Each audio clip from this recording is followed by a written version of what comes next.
Assalamu alaikum, bienvenue. Donc aujourd'hui, on va corriger cet exercice de syntaxe chimie. On nous dit à T égale 0, on mélange V1 égale 100 ml d'une solution S1, diode de potassium, de concentration C1 égale 0,08 mol par litre, avec volume V2 égale 100 ml d'une solution peroxysulfate, de concentration C2 égale 0,05 mol par litre. Question 1. On nous demande d'écrire les demi-équations et l'équation bilan de la réaction. Donc pour cela, on dispose de couples. Ici, nous avons I de I-, S de 8, 2- et SO4. On sait que S de 8, 2- et SO4 a une potentielle standard plus grand que I de I-. Donc, nous avons S de 8, 2- qui va oxyder, donc, qui va donner SO4, 2-. Et pour le couple I de I-, donc on va inverser ça. Donc, nous avons I- qui va donner I2. Maintenant, on revient pour le premier couple pour équilibrer. Donc, nous avons ici S2, O8. Là, nous avons S1, O4. Donc, on va ajouter ici 2. Donc, nous avons 2S et O8. Concernant les électrons, nous avons ici 2 électrons. Donc, là, nous avons combien? 2 fois 2, c'est 4. Donc, il faut ajouter ici 2 électrons. Donc, 2 électrons plus 2, ça nous donne 4. Et là aussi, c'est 4. Donc, on passe pour équilibrer la deuxième demi-équation. Donc, ici, nous avons I et là, I2. Donc, on va ajouter ici 2. C'est équilibré. Concernant les électrons, nous avons ici 2-, ça veut dire 2 électrons. Et là, nous avons 0. Donc, on va ajouter ici 2 électrons. Comme ça, nous avons ici 2 électrons et là 2 électrons.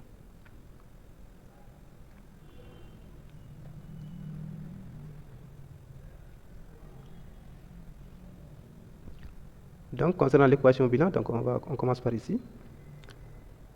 Nous avons S2, O8, 2-. Donc, nous avons ici 2 électrons et là 2 électrons. Ça va se simplifier. C'est bon. Donc, S2, 8, 2- plus 2I-. Ça donne combien? 2SO4, 2- plus I2. Ensuite, on passe à la question numéro 2. Dans cette question, on demande de donner les concentrations initiales pour S2O8, 2- et I-. Donc, S2O8, 2- a une concentration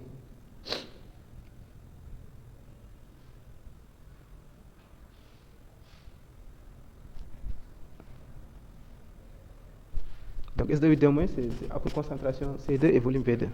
Donc, j'ai inversé ça. Normalement, on commence par I-, parce que I- a pour concentration C1 et V1. Donc, on commence par ici I1. Donc, c'est C1, V1 sur volume total. Ça veut dire V1 plus V2.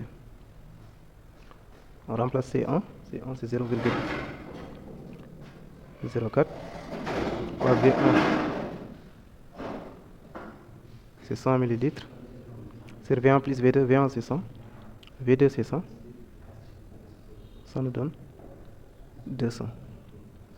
Donc si on fait la calcul, on trouve quoi? Attention, C1 c'est 0,08. Donc si on fait la calcul, on trouve 4 fois 10 puissance moins 2 mol par litre.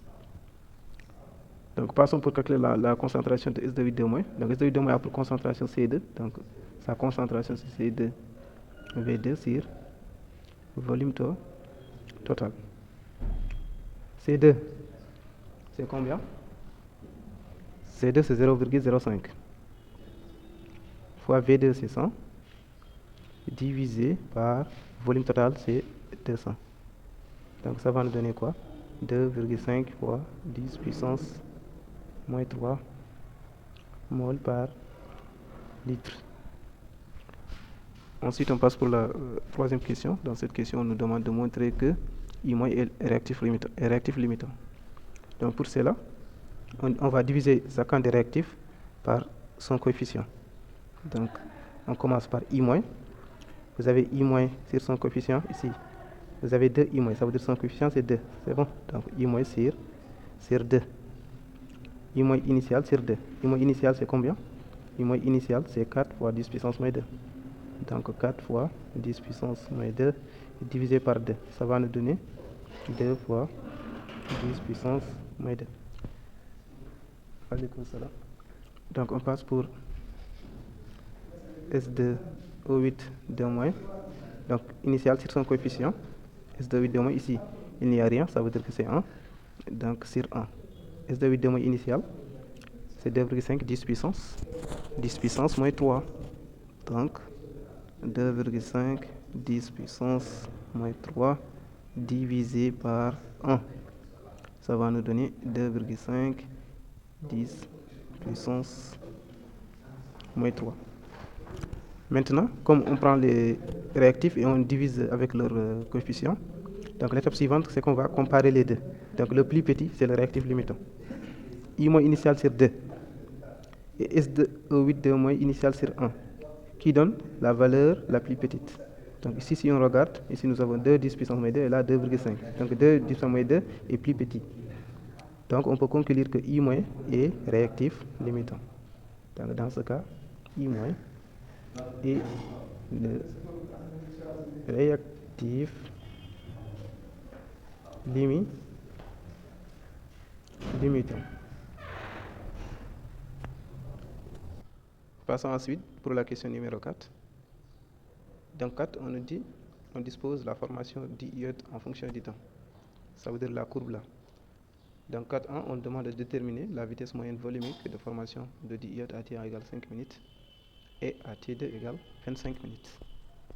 Donc pour cela, on va définir la vitesse moyenne de formation volumique de I2. Donc la vitesse moyenne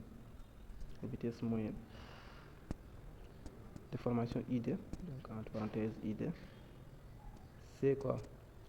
C'est delta de concentration de I2 sur delta T. Donc c'est ça la définition.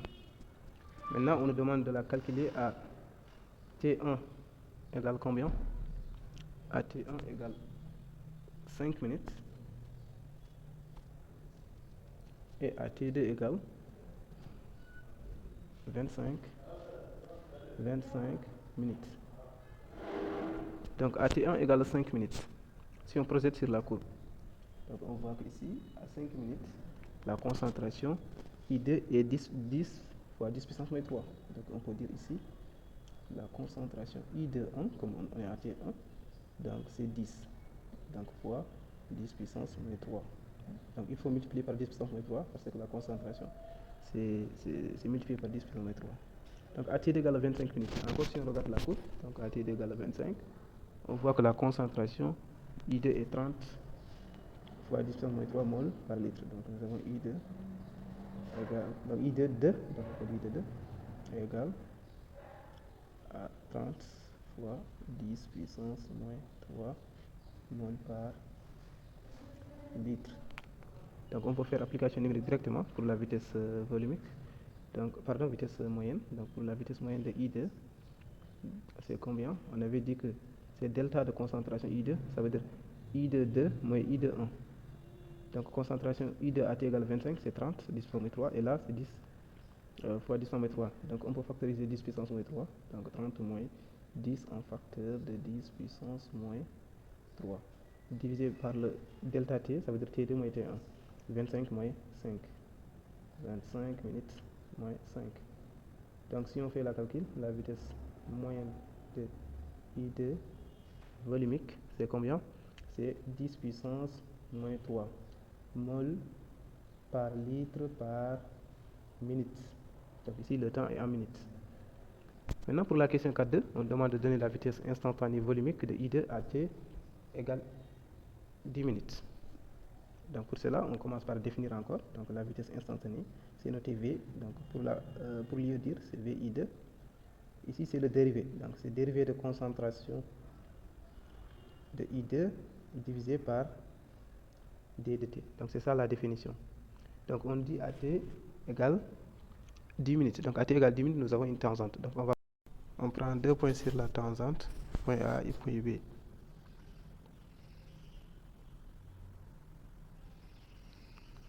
Nous avons TA et TB. Donc concentration I2 au point A et concentration I2 au point B. Donc ici, si on regarde, TA c'est 0. Et la concentration A ici, le point A, se trouve au niveau du 10. Donc c'est 10 fois 10 puissance moins 3. Donc TB, si on compte, nous avons 10, 15, 20, 25, 30. Donc TB, c'est 30 minutes. Et la concentration correspondant au point B, si on projette, donc on trouve 40. Donc c'est 40 fois 10 puissance moins 3. Maintenant, on peut faire application numérique directement. Donc la vitesse instantanée de I2, c'est combien? Donc on va prendre la concentration I de B moins I de A sur TB moins TA. Donc 40 10 puissance moins 3 moins 10 fois 10 puissance moins 3.